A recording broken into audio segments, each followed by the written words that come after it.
ఈరోజు ఫిబ్రవరి 2 world wetlands day. World wetlands day చాలా important. Ramsar convention on wetlands అని చెప్పి 1971లో ఒక కన్వెన్షన్ కూడా ఉంది మనకి. ప్రపంచవ్యాప్తంగా ఈ రోజుని వరల్డ్ వెట్లాండ్స్ డేగా జరుపుకుని వెట్లాండ్స్ సంబంధించి అవగాహన కోసం ఈరోజు అవేర్నెస్ క్యాంపెయిన్స్ కూడా తీసుకొస్తారనమాట. వెట్లాండ్ డే సందర్భంగా భారతదేశానికి ఒక గుడ్ న్యూస్ కూడా వచ్చింది. కొత్తగా 4 వెట్లాండ్స్ భారతదేశంలో రామ్సార్లో చోటు చేసుకున్నాయి. మొత్తం ఇప్పుడు భారతదేశంలో టోటల్గా 89 రామ్సార్ గుర్తించిన వెట్లాండ్స్ ఉన్నాయన్నమాట. భారతదేశంలో ఈ కొత్త వెట్లాండ్స్ ఎక్కడెక్కడ వచ్చాయో ఒకసారి చూద్దాం. Sakkarakottai bird sanctuary in Tamil Nadu, Therthangal bird sanctuary in Tamil Nadu, Khecheopalri wetland in Sikkim, Udhwa lake in Jharkhand.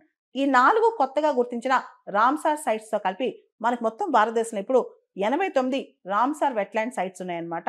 And ఏషియాలో ఇండియాలోనే టాప్ రామ్సార్ సైట్స్ ఉన్నట్లు లెక్క. ప్రపంచవ్యాప్తంగా 3rd హైయెస్ట్ లో ఉంది భారతదేశం.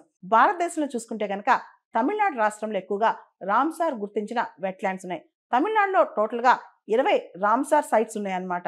తర్వాత సిక్కిం, జార్ఖండ్ మొట్టమొదటిసారిగా సిక్కింలో ఫస్ట్ టైం వెట్లాండ్, జార్ఖండ్లో ఫస్ట్ టైం వెట్లాండ్స్ ని రామ్సార్ సైట్స్ గా గుర్తించారు.